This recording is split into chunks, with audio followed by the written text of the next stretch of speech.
அனைவருக்கும் அன்பான வணக்கம்.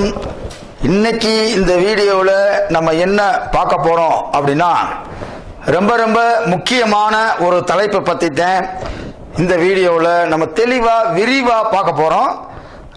இந்த வீடியோவை முழுமையாக பார்க்கும்போது கிட்டத்தட்ட ஒரு 15 விதமான கருத்துக்களை உங்களுக்கு சொல்ல போறேன். இது ரொம்ப ரொம்ப முக்கியமான ஒரு கருத்து. இது தெரியாட்டி நீங்க ஜாதக பலன் பார்க்கும்போது நல்ல விஷயத்த கெட்ட விஷயமா சொல்லிடுவீங்க, கெட்ட விஷயத்த நல்ல விஷயமா சொல்லிடுவீங்க. அதனால இன்னைக்கு நம்ம பார்க்கக்கூடிய தலைப்பு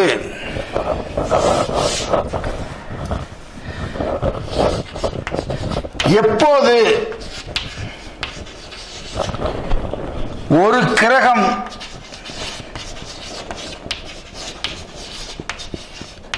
வலு அல்லது வலிமை இழக்கும்.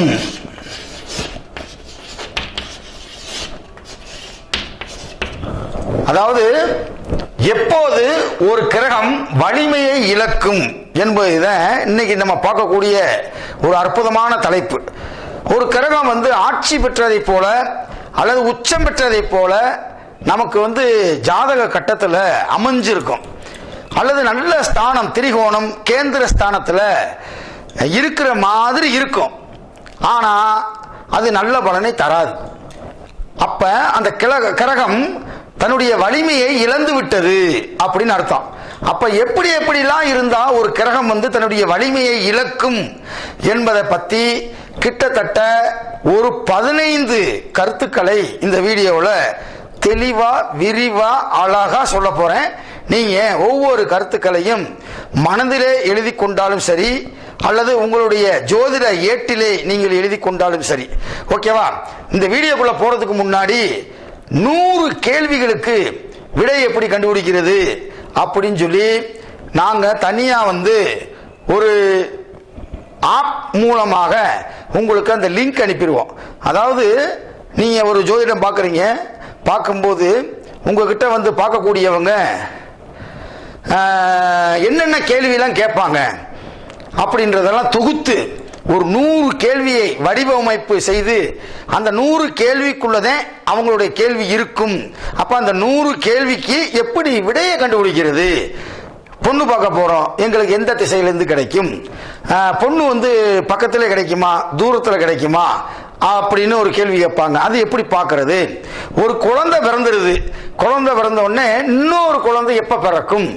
எல்லா கேள்விக்கும் நம்முடைய ஜோதிட முனிவர்கள், மகரிஷிகள், சித்தர்கள், எம்பெருமான் சிவபெருமானுடைய அருளை பெற்று அவர்கள் தன்னுடைய கருத்துக்களை எல்லாம் மூல நூல்களிலே எழுதி வைத்திருக்கிறார்கள். அந்த அடிப்படையில் 100 கேள்விக்கு விடைகளை எப்படி காண்பது, விடைகளை எப்படி கண்டறிவது அப்படின்னு ஒரு கிட்டத்தட்ட ஒரு 150 வீடியோக்களும் அதற்குரிய பாயிண்ட்களை நீங்க வீடியோ பார்த்து குறிக்க கூட தேவையில்லை. அதுக்கு வேண்டிய பாயிண்ட்ஸை கேள்வி பதில் மெத்தடில் டைப் அடிச்சு அதை பிடிஎஃப் உங்களுக்கு கொடுத்துருவோம். அப்ப அதை மட்டும் நீங்க ஆரம்ப காலத்தில் பார்த்து பார்த்து பார்த்து கூட நீங்க சொன்னா கூட பிரச்சனை கிடையாது. ஏன்னா ஜோதிடம் என்பது ஒரு அரிய கலை, தெய்வீக கலை. அந்த அரிய கலை உங்களுக்கு வசப்பட வேண்டும் என்று சொன்னால் பயிற்சி எடுத்துக்கொண்டே இருக்க வேண்டும், முயற்சி செய்து கொண்டே இருக்க வேண்டும். அப்போதுதான் இந்த ஜோதிட கலை உங்களுக்கு வசமாகும். ஆகவே உங்களுக்கு இந்த 100 கேள்விகளுக்கு எப்படி விடை கண்டுபிடிக்கிறது அது எனக்கு தேவை அப்படின்னா நீங்க மறக்காம இந்த நம்பருக்கு போன் பண்ணி அல்லது வாட்ஸ்அப் மூலமாக கேட்டு தெரிந்து கொள்ளுங்கள். இப்ப நம்ம இந்த வீடியோக்குள்ள போகலாம். ஒரு கிரகம் எப்போது தன்னுடைய ஆட்சி வலிமையிலிருந்து இழக்கும் என்பதற்கு கிட்டத்தட்ட ஒரு 15 கருத்துக்களை நான் எழுதி வைத்திருக்கிறேன். அதாவது ஒரு கிரகம் சூரியனுடன் 3 டிகிரி 20 கலையில் நெருக்கமாக இருக்கும்போது நெருக்கமாக இருக்கும்போது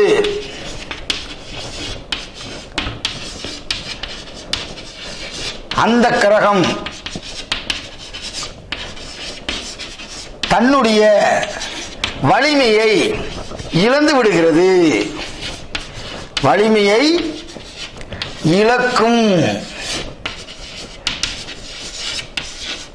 அதாவது இதுக்கு நான் விளக்கமும் நான் உங்களுக்கு கொடுத்துறேன். அதாவது சூரியனுடன் ஒவ்வொரு கிரகமும் குறிப்பிட்ட டிகிரியில், ஒவ்வொரு கிரகமும் ஒவ்வொரு டிகிரி இருக்கு. அந்த கிரகங்கள் சூரியனோடு சேரும்போது அஸ்தமனம் என்ற ஒரு நிலையை அடைந்துவிடும். அதாவது அந்த கிரகம் தன்னுடைய ஒளியை இழந்துவிடும். சூரியனுக்கு மிக நெருங்கில், அப்ப 3.20 டிகிரியில நெருங்கிடுச்சு அப்படின்னா எந்த ஒரு கிரகமாக இருந்தாலும் அந்த கிரகம் தன்னுடைய வலிமையை இழந்துவிடும். அப்ப இழந்துருச்சு அப்படின்னா அவர் பாக்கியாதிபதியா கூட இருக்கலாம், லக்கணாதிபதியா கூட இருக்கலாம், பஞ்சமாதிபதியா கூட இருக்கலாம். அப்ப அந்த எந்த இடத்துக்கு உரிய கிரகம், அதாவது எந்த இடத்தினுடைய ஆதிபத்தியத்தை பெற்ற கிரகம் அங்கே சூரியனோடு சேர்ந்து அஸ்தமனம் அடைந்து விட்டதோ அந்த கிரகம் தன்னுடைய வலிமையை முழுமையாக இழந்துவிடும். இப்ப பாருங்க, உச்சம் பெற்ற கிரகமா இருந்தா கூட அது தன்னுடைய வலிமையை இழந்துடும். இந்த ஒரு கருத்துக்கு விளக்கம் சொல்றேன். மொத்தம் 15 கருத்துக்கள் இருக்கு, ரொம்ப ரொம்ப முக்கியமானது. இது தெரியாட்டி நம்ம ஜோசியம் பார்த்துக்கிட்டே இருப்போம், தப்பா சொல்லிடுவீங்க. இப்போ உங்களுக்கு விளக்கத்தோட சொல்றேன். கொஞ்சம் பெரிய வீடியோவா ஆனாலும் பரவாயில்ல, நம்ம நிறைய புதிய விஷயங்களை தெரிஞ்சுக்கிட்டாத்தே இந்த ஜோதிட கலை உங்களுக்கு எளிமையான முறையிலே வசமாகும் என்பதிலே எந்த கருத்தும் கிடையாது. இங்க பாருங்க, சுக்கிரன், சூரியன், லக்கணம் எது வேணாலும் எடுத்துக்கோங்க, நான் புரிஞ்சுக்கிறதுக்காக சொல்றேன். மீனம் என்ற ராசியிலே சுக்கிரன் உச்சம் அடையும் என்பது உங்கள் அனைவருக்கும் தெரிந்த ஒரு விஷயம். ஆனால் சூரியனோடு உச்சம் பெற்ற சுக்கிரன் சேர்ந்து குறிப்பிட்ட பாகைக்குள் அது அஸ்தமனம் அடைந்து விட்டால் ஒருபோதும் இந்த கிரகம் தன்னுடைய வலிமையை செய்வது இல்லை. இப்ப உதாரணத்துக்கு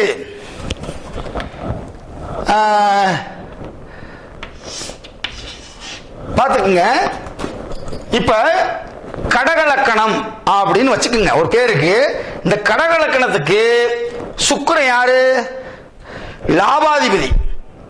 லாபாதிபதி உச்சம் பெற்றால் அந்த திசாபுத்தி காலங்களிலே மிகச்சிறந்த கோடிக்கணக்கான பணங்களை, செல்வங்களை சம்பாதிக்க வேண்டிய ஒரு சூழ்நிலை.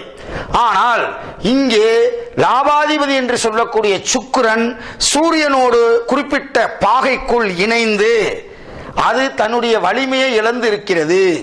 இப்படி உச்சம் பெற்று இருந்தாலும் சரி, ஆட்சி பெற்ற கிரகமாக இருந்தாலும் சரி, சூரியனோடு சேர்ந்து அந்த கிரகம் எப்போது அஸ்தமனத்தை அடைகிறதோ அப்போது அந்த கிரகம் தன்னுடைய வலிமையை முழுமையாக இழந்துவிடும். அப்ப லாபத்தை தருமா என்றால் லாபத்தை ஒருபோதும் தரமாட்டார். லாபாதிபதி என்றால் லாபத்தை தரக்கூடியவர். அப்ப அவர் ஒரு பிசினஸ் மேன், பல கோடியை டேர்ன் ஓவர் பண்றாரு அப்படின்னா இந்த காலகட்டங்களில் அவருக்கு செல்வத்தை இழக்கக்கூடிய சூழ்நிலை தான் வருமே தவிர செல்வத்தை ஈட்டக்கூடிய சூழ்நிலை ஒருபோதும் வராது. அப்ப இங்கே சுக்கிரன் வலு இழந்து விட்டார். ஓகேவா? இது ஒரு கருத்து. மொத்தம் 15 கருத்து இருக்கு. அந்த 15 கருத்தையுமே நான் சின்ன சின்ன விளக்கத்தில் சொல்லிடுறேன். இரண்டாவது, ராசி கட்டத்தில்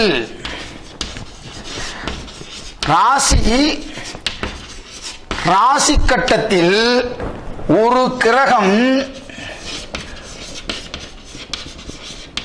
உச்சமடைந்து, உச்சம் அல்லது ஆட்சி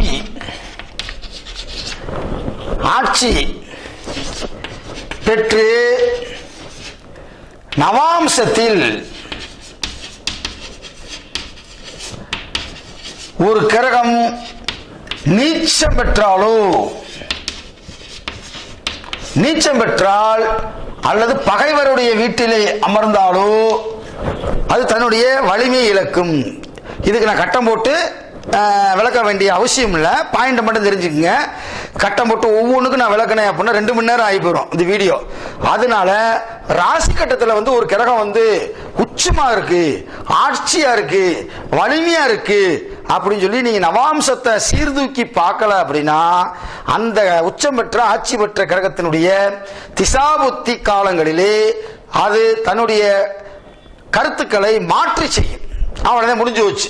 அப்ப பகை வீட்டில் கூட அந்த கிரகங்கள் உட்காரக்கூடாது, தீயவர் வீட்டில் உட்காரக்கூடாது. அதெல்லாம் அங்க கொஞ்சம் கொஞ்சமா வலு இழக்கும். அங்க நவாம்சத்துல நீசமாயி போச்சுன்னா சுத்தமா வலு இழந்துரும். பகை வீட்டில் போய் உட்கார்ந்துருச்சுன்னா பாதி வலு இருக்கும், பாதி வலு இருக்காது. அதே அப்ப நவாம்சத்துல அஸ்தமனம் தோஷம் இதெல்லாம் கிடையாது. ஓகேவா? அந்த கிரகத்தினுடைய வலிமையை சீர்தூக்கி பார்க்கறதுக்கு தான் 9வது அம்சம். நவா அப்படின்னா 9வது கட்டம் அப்படின்னு அர்த்தம். அந்த 9வது கட்டத்துக்கும் மனிதனுடைய வாழ்க்கைக்கு இந்த நிறைய ஒற்றுமைகள் வேறுபாடு எல்லாமே இருக்கு. அதனால இந்த நவாம்ச கட்டம் தான் ரொம்ப ரொம்ப முக்கியமானது. ஓகேவா? அதுக்கடுத்து 3வது கருத்து,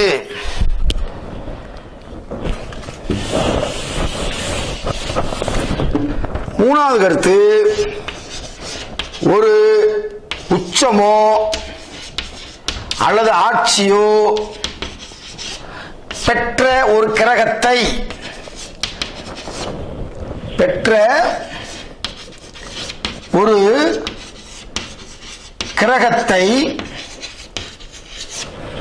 வக்ரமடைந்த கிரகம் பார்த்தால், இதெல்லாம் உத்தரகாலாமிரதத்தில் இருக்குங்க. ஒரு கிரகம் வக்ரம் பெற்ற கிரகம் பார்த்தால் அது தன்னுடைய வலிமையை இழக்கும்.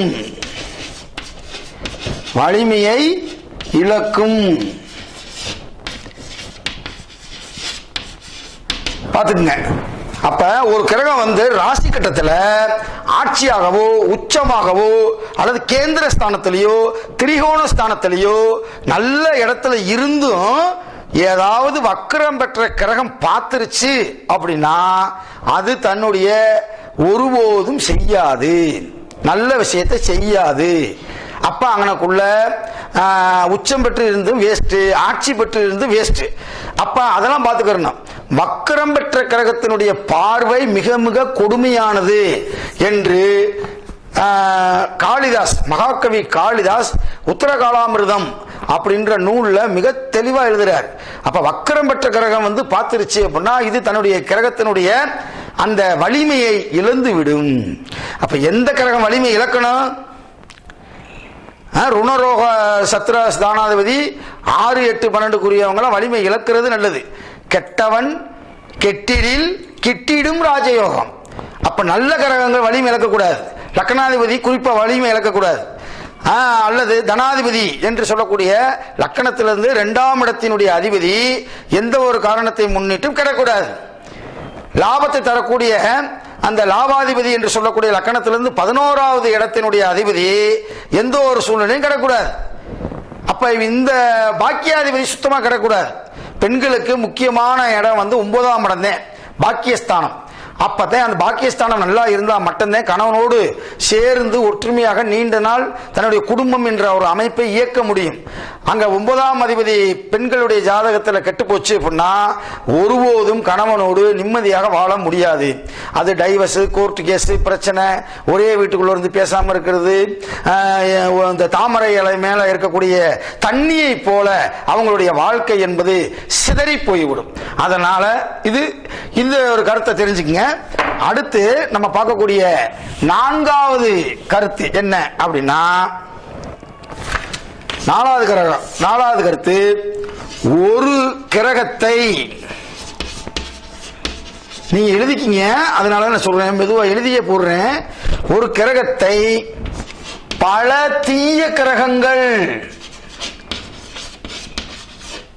கிரகம் கூடும்போது அல்லது பார்க்கும்போது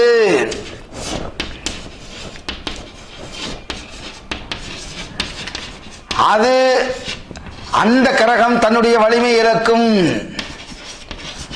அந்த கிரகம் தன்னுடைய வலிமை இழக்கும். எழுதிக்கிங்க, தன்னுடைய வலிமையை இழக்கும். இதுக்கு நான் விளக்கம் சொல்றேன்.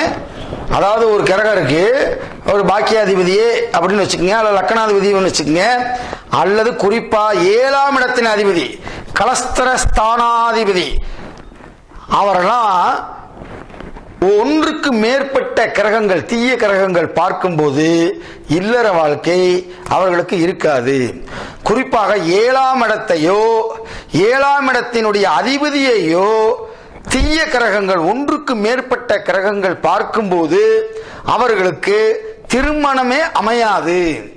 இதுதான் மூல நூலில் இருக்கக்கூடிய சூட்சும விதிகள். அப்ப 7ஆம் இடத்தை 2 தீய கிரகங்கள் பார்க்க கூடாது, அல்லது 7ஆம் இடத்தினுடைய அதிபதியை 2 தீய கிரகங்கள் ஒருபோதும் பார்க்க கூடாது. அப்படி பார்த்துட்டா அந்த கிரகம் தன்னுடைய வலிமையை இழந்து இருக்கிறது.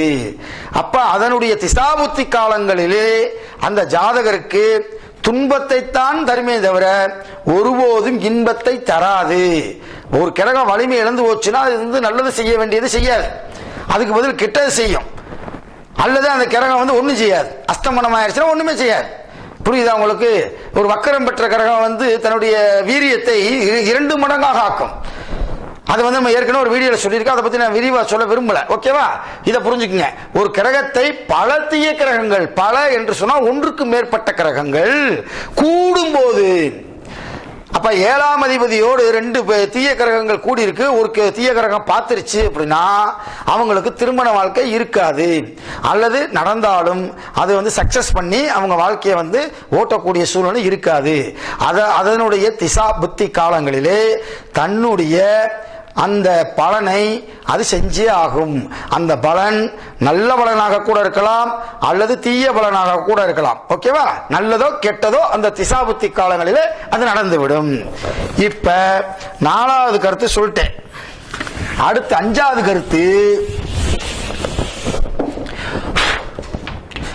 5 ஒரு கிரகத்தை அல்லது கிரகத்தை இருபுறமும் பாவர்கள்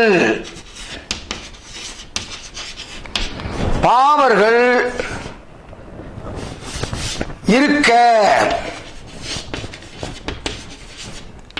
அந்த கிரகம் வலிமை இழக்கும்.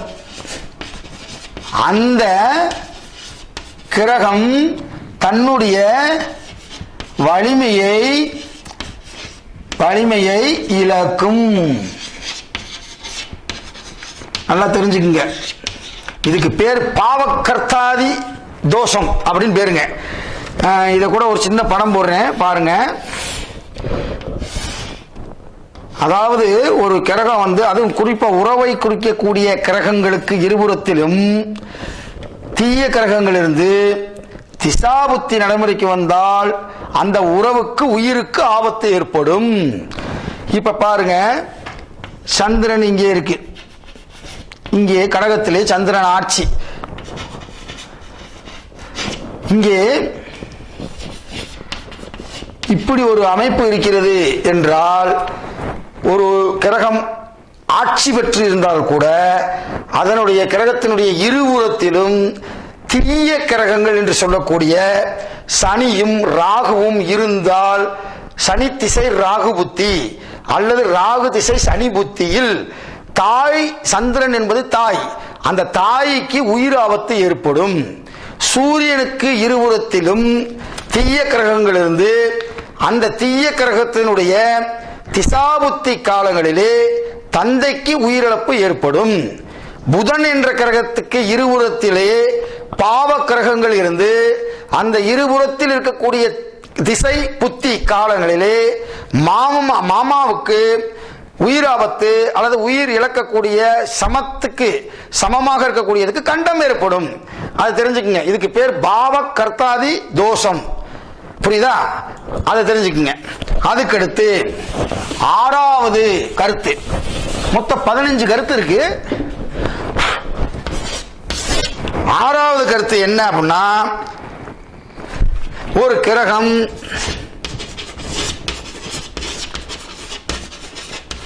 கிரகம் நீச்சம் பெற்றாலோ பகை பெற்றாலோ அஸ்தமனம் அடைந்தாலோ, ஏற்கனவே சொல்லிட்டேன், இருந்தாலும் இந்த கருத்தை அஸ்தமனத்தையும் சேர்த்துக்கிறேன். மறுபடியும் கூறியது கூறல், ஒரு விஷயத்தை மறுபடியும் கூறும்போது உங்களுக்கு வந்து அந்த விஷயம் வந்து ஸ்ட்ராங்கா போய் மனதில் போய் பதியும். அதனால சொல்றேன், ஒரு கிரகம் வந்து நீச்சம் பெற்றாலோ, பகை வீட்டில் இருந்தாலோ, அஸ்தமனம் அடைந்தாலோ, பாவ கிரகங்கள் கூடி இருந்தாலோ பார்த்தாலோ அந்த கிரகம் வலிமை இழக்கும். இது ஏற்கனவே சொல்லியாச்சு, இருந்தாலும் உங்களுக்கு சொல்றேன். அதுக்கடுத்து ஏழாவது கருத்து என்ன அப்படின்னா, ஒரு கிரகத்திற்கு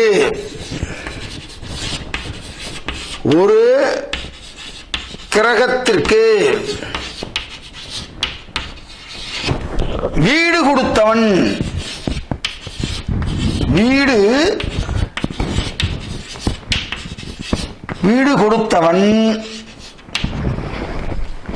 நீச்சமடைந்தாலோ அல்லது 6, 8, 12 மறைந்தாலோ அந்த கிரகம் தன்னுடைய வலிமையை இழக்கும்.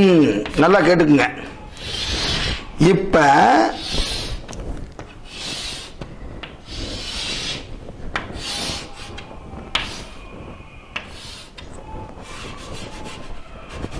இப்ப இங்கே குரு உச்சம், ஓகேவா? குரு உச்சமாயிருக்கு கடகத்துல, அந்த சந்திரன் நீசமாயிருச்சு. அப்படின்னா குரு இங்கே உச்ச வலிமையில இருக்காரு அப்படின்னு நீங்க எடுத்துக்க கூடாது. வீடு கொடுத்தவன் கெட்டு போயிட்டான், வீடு கொடுத்தவன் அஸ்தமனம் இது நீச்சமாயிருச்சு. அப்ப குரு தன்னுடைய வலிமையை இழந்திருக்கு அப்படி எடுக்கணும். ஓகேவா? இது எத்தனாவது கருத்துங்க? ஏழாவது கருத்து. அடுத்து எட்டாவது கருத்து. ஏன் நான் கையில எழுதி வச்சிருக்கேன் அப்படின்னா, எதுவும் விட்டுறக்கூடாது, ஒரு பாயிண்ட் கூட விடக்கூடாதுன்றதுக்காக அந்த அல்பபெட்டிக் ஆர்டர் படி நான் எழுதி வச்சிருக்கேன். பாருங்க, எட்டாவது கருத்து. 6, 8, 12 அமரும் போது வலிமையை இழக்கிறது. ஒரு கிரகம் வந்து 6, 8, 12 அமரும் போது அது தன்னுடைய வலிமை இழக்கும். அமர, நீங்க எழுதிக்கிங்க அதை கொஞ்சம். அமர வலிமை இழக்கும், வலிமை இழக்கும். அதுக்கடுத்து பாருங்க, 6க்குரிய 8லயோ அல்லது 8க்குரிய 12லயோ அல்லது 12க்குரிய 6லயோ ஒரு மறைவு ஸ்தானத்தினுடைய அதிபதி இன்னொரு மறைவு ஸ்தானத்தில் அமர்ந்து திசாபுத்திகள் நடைமுறைக்கு வரும்போது அது திடீர் ராஜயோகத்தை கொடுக்கும். அப்போ 6, 8, 12 அமர்ந்த கிரகம் ஒரு 6ஆம் இடத்தினுடைய அதிபதி 8ல உட்காரலாம், 8க்குரிய 12ல உட்காரலாம், 12க்குரிய 6ல உட்காரலாம். அப்படி ஒரு மறைவு ஸ்தானத்தினுடைய அதிபதி இன்னொரு மறைவு ஸ்தானத்தில் போய் உட்கார்ந்துருச்சுன்னா அது யோகத்தை தான் கொடுக்கும். ஓகேவா? இங்க பாருங்க, அதே மாதிரி ஒரு கிரகம் வந்து தன்னுடைய 6, 8, 12 இடத்துல போய் உட்கார்ந்தாலோ